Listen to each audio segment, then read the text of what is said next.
모든 인간관계가 그렇지만 특별히 연인관계에서는 해서는 안 될 말과 행동이 있는가 하면 마땅히 해야 할 말과 행동이 있습니다. 예를 들어서 담임 목사님께서 몇 주 전 금요강 기도회 때 연인관계에 관한 꿀팁을 알려주신 적이 있습니다. 여자가 화가 났을 때 남자의 대처 방법에 관한 이야기였습니다. 여자를 화나게 했을 때 먼저는 여자에게 생각할 시간을 길게 주지 말고 사과하면서 딱 붙어 있어야 한다는 것이었습니다. 그리고 두 번째로는 사과하면서 변명을 하지 말아야 한다는 내용이었습니다. 미안해, 그런데 라고 하면서 자기 변명을 하거나 더 나아가서 상대방의 잘못을 지적하지 말고 그저 미안하다라고 사과해야 한다고 말씀하셨습니다. 제가 감히 여기서 하나를 더 보태자면 사과할 때 무조건 미안하다고 말해서도 안 됩니다. 그러면 여자 측에서 뭐라고 말하는지 아십니까? 뭐가 미안한데? 뭘 잘못했는데? 이라는 말이 10중 8구 아니 열이면 10번 다 그렇게 얘기할 것입니다. 그러니 여자를 화나게 했으면 자신이 무엇을 잘못했는지 그 요점을 잘 파악해서 사과하는 것이 중요합니다. 이처럼 잘못을 했어도 바로 풀어주려고 하지 않거나 자기 변명을 늘어놓는 경우, 즉 해서는 안 될 말과 행동을 계속하는 경우 오히려 상대방의 화를 돋구며 관계를 망칠 수도 있습니다. 반면에 잘못을 한 사유와 함께 진심 어린 사과라는 마땅히 해야 할 말과 행동을 한다면 그 관계는 금세 회복되어 더 좋은 모습이 되기도 하는 것입니다. 이는 하나님과 신자 사이에서도 마찬가지입니다. 오늘 본문인 말라기는 이스라엘 백성들이 포로에서 귀환한 후 수십 년의 세월이 지났을 때였습니다. 성전이 완공되고 이제 하나님을 잘 섬기기만 하면 되는 바로 그때 백성들은 하나님의 책망을 받고 있었습니다. 그에 반면 하나님을 경외하는 소수의 무리들은 하나님께 칭찬을 받는 장면이 등장합니다. 과연 이 두 부류의 백성들은 무슨 죄를 저질렀기에 하나님께 책망을 받고 또 무엇을 잘했기에 칭찬을 받았던 것이겠습니까? 오늘날 경양교회는 희년을 통과하면서 모든 빚을 다 갚고 자유의 때를 얻은 그야말로 여호와께서 이스라엘을 그들의 땅에 두시는 은혜를 내려주셨습니다. 이제 하나님을 마음껏 섬기기만 하면 되는 이 중요한 시기에 하나님을 경외하는 신자가 하지 말아야 할 불신앙의 죄와 나타내야 할 신앙의 모습이 무엇인지 함께 나누어 보고자 합니다. 첫째로 하나님을 경외하는 신자는 어떠한 상황에서도 악인의 성공을 부러워하며 하나님을 섬기지 않고 원망하는 불신앙의 죄를 멀리해야 합니다. 말라기 3장 13절에서 15절 말씀을 함께 읽겠습니다. 여호와가 이르노라 너희가 완악한 말로 나를 대적하고도 이르기를 우리가 무슨 말로 주를 대적하였나이까 하는도다. 이는 너희가 말하기를 하나님을 섬기는 것이 헛되니 만군의 여호와 앞에서 그 명령을 지키며 슬프게 행하는 것이 무엇이 유익하리요.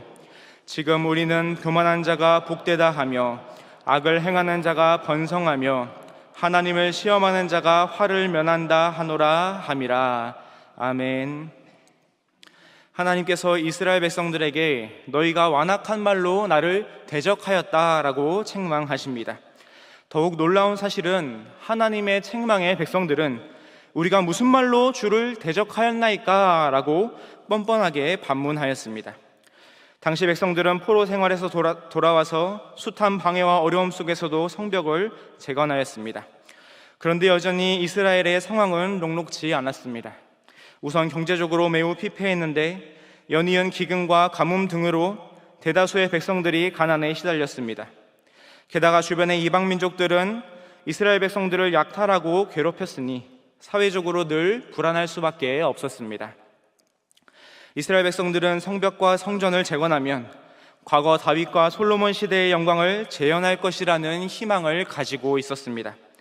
하지만 지어진 성전은 초라하기 그지없었으며 그들의 삶은 여전히 불안하고 궁핍했던 것입니다. 이에 백성들은 하나님을 원망하기 시작했습니다. 말씀에 순종함으로 나아갔지만 상황은 나아지지 않았기 때문입니다. 괴롭고 힘겨운 나날들 속에서 악인들이 더 잘 먹고 잘 사는 형통한 모습을 보이자 백성들의 믿음이 흔들리기 시작했던 것입니다. 그런 모습 중에 하나가 바로 온전한 제물을 드리지 않는 것입니다. 제사를 드리기 위해서는 흠없는 제물을 가지고 나와야 했습니다. 하지만 백성들은 상황이 어렵다는 핑계로 병들고 노쇠한 제물을 가지고 하나님께 제사를 드렸습니다. 그러니 온전한 마음과 모습으로 제사를 드릴 리가 있었겠습니까? 형식적인 제사로만 남을 수밖에 없었고, 그렇게 신앙이 약해진 백성들은 결국 하나님을 대적하는 편에 서고 말았습니다. 그들은 하나님 앞에서 서슴지 않고 망언을 내뱉습니다. 하나님을 섬기는 것이 헛됩니다. 오히려 교만하고 악한 자들이 더 잘 살지 않습니까? 그러니 하나님의 명령을 지키는 것이 무엇이 유익합니까? 라며 볼멘 소리를 내질렀던 것입니다. 이스라엘 백성들은 더 이상 하나님께서 자신들에게 관심이 없으시며 자신들을 버렸다라고 생각했습니다. 과연 하나님께서는 이스라엘 백성들을 버리신 것이겠습니까? 더 이상 그들이 어떻게 되든지 상관이 없으셨겠습니까? 결코 그렇지 않습니다. 말라기 1장 2절을 보면은 여호와께서 이르시되 내가 너희를 사랑하였노라 라고 기록되어 있습니다. 하나님께서 이스라엘 백성들을 사랑하시되 먼 야곱 때부터 사랑하셨으며 그들의 신음하는 소리를 들으셔서 애굽에서 구원해 내셨습니다. 백성들의 죄악으로 인하여 나라가 망해 타국의 포로가 될 때에도 그들을 만국의 아픔 가운데 두지 않으시고 다시 그들의 땅으로 돌아오게 하는 구원을 베풀어 주셨습니다. 이 모든 일들이 하나님께서 하지 않으셨다면 설명할 수 없는 하나님의 역사하심이었습니다. 하지만 이스라엘 백성들은 그간 베풀어 주신 하나님의 은혜를 모조리 잊어버렸습니다. 당장의 현실이 힘들다는 이유로 하나님을 섬기는 것이 헛되다라고 소리쳤던 것입니다. 재건된 성전에서 온전한 제사를 드리기는커녕 형편이 어렵다는 이유로 병들고 노쇠한 제물을 가지고 오는 불순종의 죄악을 부끄러움 없이 저지르며 하나님을 원망했습니다. 오늘날 성도가 살아가는 현실 역시 밝지만은 않습니다. 기업을 운영하시는 분들은 차라리 코로나 때가 경제 상황이 더 나았다고 말하며 한숨을 쉬기도 합니다. 금리가 폭등해 대출을 받은 분들은 경제 사정이 더욱 어려워졌고, 경기 불황이 계속되자 기업들은 신규 사원 채용을 감축하고 성과급 지급을 감소하는 등 날이 갈수록 경제가 위축된 상황입니다. 이런 상황 속에서 나라의 위정자들은 경제를 활성화하고 민생을 챙기기는커녕 우매한 말로 국민을 우롱하여 자신들의 이익과 잘못된 이념을 관철시키기에만 급급합니다. 국제정세 역시 여러 전쟁으로 인해 날이 갈수록 불안감이 가중되는 현실입니다. 어디 하나 소망을 찾아볼 수 없는 막막한 상황입니다. 이에 반해 SNS에는 온갖 잘 사는 모습들, 주일날이면 날마다 좋은 곳에 놀러가는 세상 불신자들을 보면서 상대적 박탈감을 느끼기도 하는 것입니다. 하지만 그렇다고 해서 하나님을 원망하는 불신앙의 목소리를 내어서는 안 됩니다. 말씀에 순종하여 비전헌금을 비롯해서 각종 헌금에 힘을 다하였는데 왜 아직도 어려운 현실을 살아가고 있는가라며 불평해서는 안 됩니다. 물론 우리 경양의 성도님들은 그런 불신앙적인 생각을 하지 않으시겠지만 사탄은 언제든지 생각에 꼬리를 물어 우리의 믿음을 무너뜨리려고 하기 때문에 조금이라도 그런 생각에 사로잡혀서는 안 됩니다. 언젠가 인터넷에서 하나님의 존재를 부정하는 글을 봤습니다. 하나님은 없다. 하나님이 계신다면 내 상황이 이렇게 힘들고 어려울 리가 없기 때문이다 라며 자신의 신세를 한탄하는 짤막한 글이었습니다. 저는 그 사람이 어떤 어려움에 닥쳐 있는지 알지 못했습니다. 하지만 설령 극한의 고통 속에 있다 하더라도 그것이 하나님을 원망하는 이유가 될 수는 없습니다. 하나님은 우리를 잘 살게 하기 위하여, 이 땅에서 우리가 어려움을 마주하지 않게 하기 위하여 존재하는 신이 아니기 때문입니다. 하나님은 신자에게 원망을 받을 만한 분이 아니시며 애초에 그런 일을 하신 적도 없으십니다. 오히려 신자들을 죄악 가운데 건져내어 주신 우리의 아버지이시며 유일한 구원주이십니다. 우리는 원래 감히 하나님 앞에 나아갈 수도 없었던 존재였습니다. 이 세상의 불신자들과 같이 왜 태어나고 왜 살아가는지, 존재의 목적과 의미를 아무리 찾으려고 해도 찾지 못하고 허무하게 죽음을 기다리는 존재였습니다. 그리고 그 끝은 무서운 지옥 형벌을 영원히 받게 되는 저주받은 삶 그 자체였습니다. 그런 죄인에게로 하나님께서는 눈길을 돌리셨고 당신께서 사랑하시는 독생자 예수 그리스도를 십자가에 달리게 하셨습니다. 독생자를 내어주시면서까지 죄에 빠진 당신의 택자를 구원하셨습니다. 우리의 죄를 몽땅 예수님에게 뒤집어 씌워 진노의 잔을 마시게 하셨고, 택자에게는 오직 구원의 은혜와 사랑만을 부어주셨습니다. 구원의 역사를 통하여 하나님께서 이스라엘 백성들을 사랑하셨듯이, 아니 그보다 더 크고 무한한 사랑을 우리에게 나타내 보이셨습니다. 자, 그렇다면 인생 자체가 절망이고 저주였던 죄인을 구원하여 주신 하나님께 삶이 어렵고 힘들다고 해서 원망의 말을 쏟아낼 수 있겠습니까? 결코 그럴 수 없습니다. 절대로 그래서는 안 됩니다. 물론 이 땅을 살아가는 신자는 때론 고통스러운 상황을 마주하기도 하고 극심한 궁핍이 닥쳐오기도 합니다. 한탄과 좌절로 뒤덮일 정도로 깊은 수렁에 빠지는 것 같은 괴로움에 함몰되기도 합니다. 하지만 그럴 때 하나님을 대적하는 것이 아니라 정반대로 하나님께 도움을 요청하시기 바랍니다. 하나님께서는 어떠한 순간에도 우리를 향한 사랑을 거둔 적이 없으시며 지금도 우리를 지켜보고 계십니다. 비록 죄악된 세상 속에서 살아가기에 어려운 일을 당할 때도 있지만, 그럴 때에도 하나님께 달려와 도와달라고 온전히 매달리는 신자를 모른 척하지 않으십니다. 하나님께서는 그런 문제들을 통하여 선을 이루어 가시며 끝내 어려움을 해결하는 놀라운 섭리를 만들어 가실 것입니다. 그러므로 하나님께서 언제나 우리를 사랑하신다는 사실을 기억하심으로써 악인의 형통을 부러워하거나 닥쳐오는 문제와 괴로움 속에서도 하나님을 원망하는 죄에 조금도 빠지지 말고 항상 멀리 하시는 성도님들 되시기 바랍니다. 둘째로, 하나님을 경외하는 신자는 언약이 완성될 날까지 말씀에 순종하고 하나님을 섬기는 모습이 나타나야 합니다. 말라기 3장 16절에서 18절 말씀을 함께 읽겠습니다. 그때 여호와를 경외하는 자들이 피차에 말하매 하나님께서 그것을 분명히 들으시고 여호와를 경외하는 자와 그 이름을 존중히 여기는 자를 위하여 여호와 앞에 있는 기념책에 기록하셨느니라. 만군의 여호와가 이르노라. 나는 내가 정한 날에 그들을 나의 특별한 소유로 삼을 것이요, 또 사람이 자기를 섬기는 아들을 아낀같이 내가 그들을 아끼리니, 그때 너희가 돌아와서 의인과 악인을 분별하고 하나님을 섬기는 자와 섬기지 아니하는 자를 분별하리라. 아멘.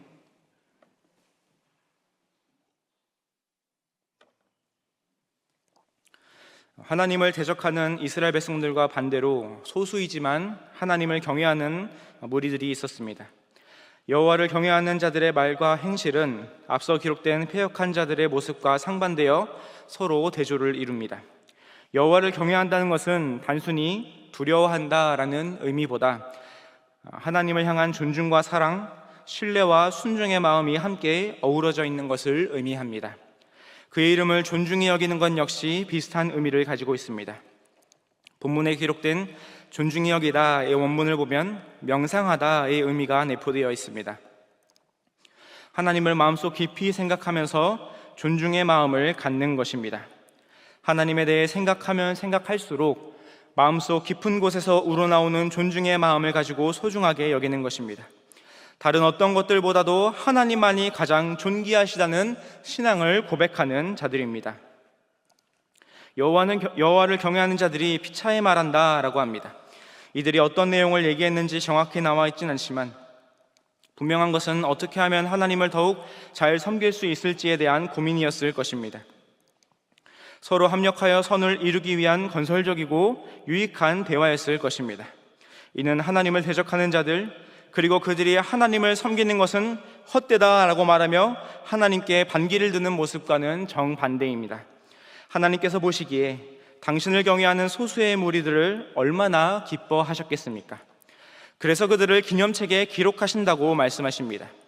이는 여호와를 경외하는 자들과 그의 이름을 존중히 여기는 자들의 이름과 말과 행실을 기록해 놓는다는 의미입니다. 이는 여호와를 경외하는 자들이 하나님께 보인 수고와 헌신의 모습들을 빠짐없이 기억하신다는 말씀입니다. 하나님께서는 앞서 당신을 경외하는 백성들의 말을 분명히 들으신다라고 말씀하셨습니다. 이에 더해서 기념책에 기록까지 해 놓으심으로써 그 의미를 한층 더 강조하시는 것입니다. 하나님은 당신의 백성들에게 무관심한 분이 아닙니다. 항상 관심 있게 지켜보시고 책에 기록해 놓는다고 말씀하신 만큼 정확하고 세세하게 기억하십니다. 그러던 중 하나님께서 정한 날이 이른다고 말씀하십니다. 그때 하나님께서 정하신 심판의 날로서 바로 그때 여호와를 경외하는 자들을 특별한 소유로 삼아 주십니다.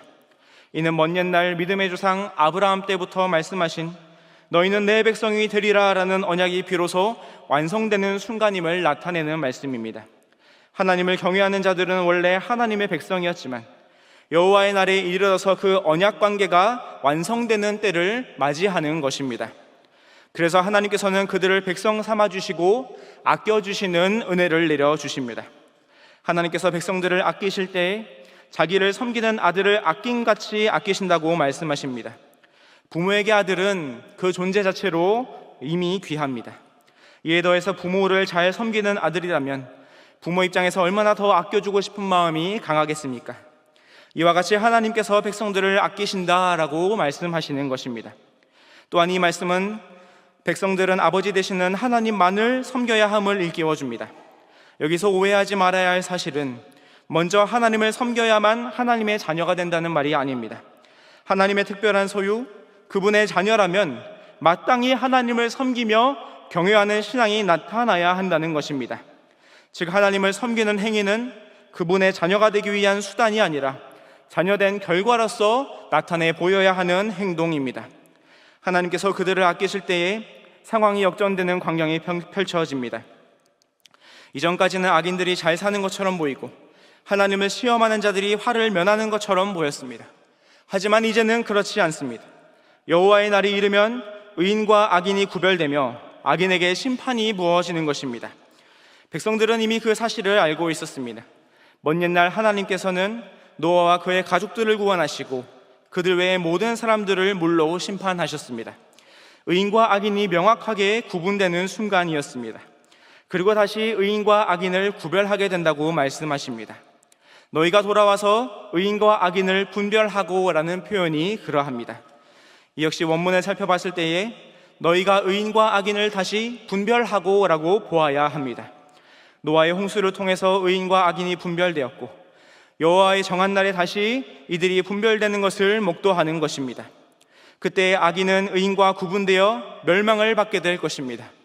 반면에 하나님을 끝까지 섬겼던 자, 의인은 악인과 구별되어 하나님의 언약 백성, 하나님께서 아끼시는 소유라는 과분한 호칭을 부여받게 됩니다. 성경은 의인을 하나님을 섬기는 자, 악인을 하나님을 섬기지 않는 자로 규정합니다. 세상의 수많은 사람들이 의로움에 대해 떠들지만 의에 대한 기준은 단 하나입니다. 하나님을 섬기는가 아니면 섬기지 않는가, 이 한 가지 기준에 따라서 의인과 악인이 나뉘는 것입니다. 예수님을 믿는 신자는 의인입니까? 악인입니까? 성경은 하나님께서 우리를 의롭다 칭해 주셨다고 말씀합니다. 이는 신자가 의로운 존재가 아니었음에도 불구하고 의롭다고 법정적으로 선언하시는 것입니다. 누가 봐도 죄인이었는데, 그래서 벌을 받아야 마땅했는데 죄가 없다라고 판결하시는 것입니다. 다른 누군가가 정죄하더라도 절대 재판관이신 하나님께서 죄 없음이라고 판결하시니 그대로 이루어질 수밖에 없는 것입니다. 그렇다면 하나님의 법정적 선언으로 의롭게 된 신자들이 해야 할 일은 무엇이겠습니까? 의롭지 않은 자를 의롭다고 선언해 주신 하나님을 위해 살아가는 것이 마땅하지 않겠습니까? 그런데 사실 엄밀히 말하면 신자는 그렇게 하나님을 열심히 섬기지 않아도 됩니다. 왜냐하면 구원을 베푸신 하나님께서는 우리를 포기하지 않으시고 끝내 구원의 완성에 이르게 하실 것이기 때문입니다. 그래서 우리가 이 땅에서 마음대로 살아도 우리에게 주어진 구원이 취소되거나 번복되지는 않습니다. 하지만 참된 신자는 이미 구원이 확정되었다고 해서 결코 자기 마음대로 살지 않습니다. 절대로 그렇게 할 수 없습니다. 왜 그렇겠습니까? 하나님께서 오히려 우리의 구원을 확정해 주셨기 때문입니다. 우리가 아무리 넘어지고, 우리가 아무리 하나님을 배반하고, 우리가 아무리 시험에 빠져 하나님과 멀어진다 하더라도 하나님께서는 당신의 택자를 놓지 않으시기 때문입니다. 너는 의로운 자다라고 말씀하시는 선언을 취소하거나 변경하지 않으시기 때문입니다. 당신의 백성을 끝까지 구원해 내시기 때문입니다. 이 감당할 수 없는 은혜 앞에 서서 흘러넘치는 사랑을 마주한 신자는 자신의 욕심을 내려놓게 됩니다. 자기 마음대로 살려고 했던 인생의 계획을 수정합니다. 하나님을 섬기겠노라 라고 다짐하는 것입니다. 하나님께서 우리를 살리시기 위해 당신께서 가장 사랑하시는 독생자 예수 그리스도를 내어주신 것처럼 신자 역시 우리의 모든 것들을 총동원하여서 하나님을 섬기는 것입니다. 여호와를 경외하며 그 이름을 존귀히 여기며 하나님의 말씀에 순종하는 믿음의 길을 끝까지 걸어갑니다. 하나님께서는 그런 신자를 향한 사랑을 철회하지 않으시고 언약의 완성에 이르는 날까지 우리를 인도하실 것입니다.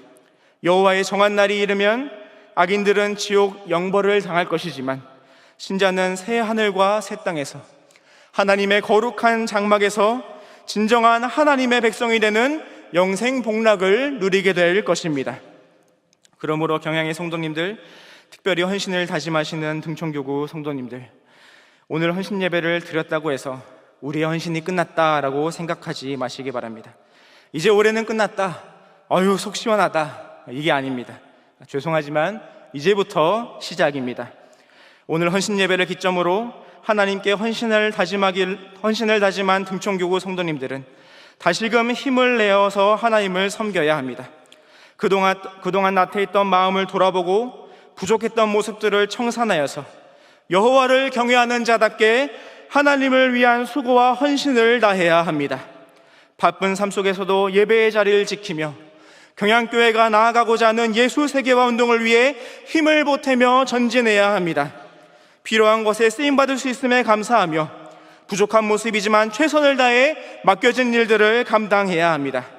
비록 그 모습이 완벽하진 못할지라도 하나님을 향한 열심을 다할 때에 하나님께서는 그 모습을 기뻐 받으시고 아껴주신다는 사실을 확신하시기 바랍니다. 어린 자녀가 있는 젊은 부부들에게 가장 인기 있는 아파트는 다름 아닌 초품화라고 합니다. 초등학교를 품은 아파트라는 말로 아파트 단지 안에 혹은 바로 옆에 초등학교가 근접해 있는 것입니다. 이동거리가 짧고 교통사고나 여러 위험에 노출될 경우가 줄어들어 인기가 많다고 합니다.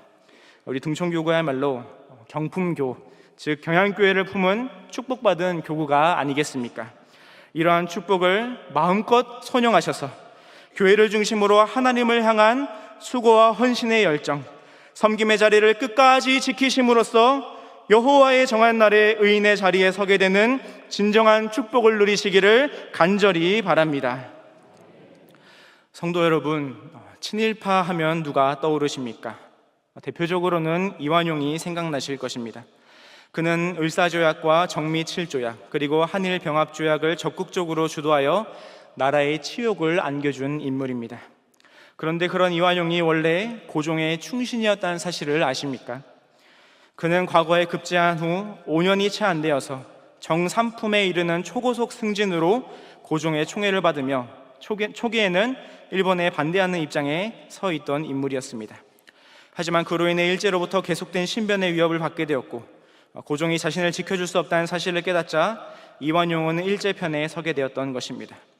역사를 보면 아시겠지만 자신의 목숨이 위태롭고 상황이 어렵다고 해서 모두 다 친일파가 되었던 것은 아닙니다. 나라가 위태한 상황 속에서도 독립을 위해 목숨까지 바쳤던 수많은 독립운동가들이 있습니다.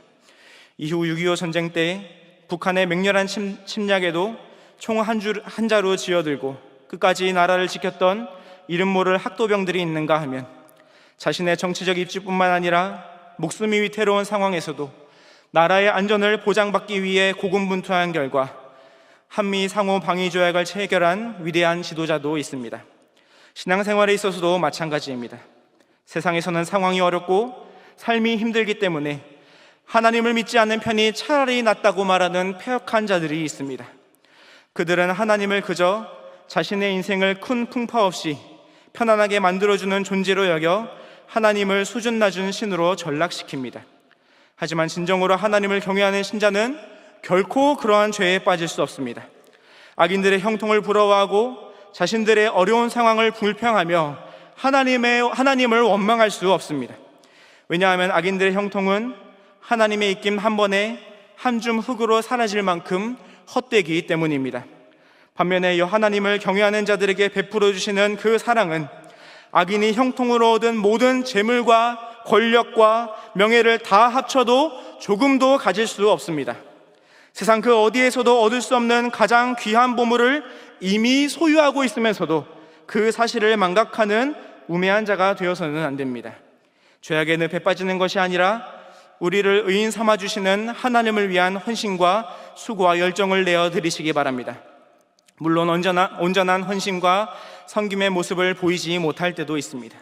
하지만 그런 모습조차 귀하다 여겨주시며 아껴주시는 하나님께서 그 믿음의 길 끝에 언약의 완성을 통하여 완벽한 하나님의 백성, 당신의 자녀 삼아주시는 여호와의 정한 날, 최후 승리의 날이 반드시 도래한다는 사실을 확신하시기 바랍니다. 우리를 당신의 언약 백성으로 만들어 가시는데 그토록 신실하셨던 것처럼 신자된 우리 역시 성실한 순종의 길, 섬김의 길을 통하여서 하나님만을 온전히 바라보며 끝까지 여호와를 경외하는 성도님들 되시기를 주님의 이름으로 간절히 축원드립니다.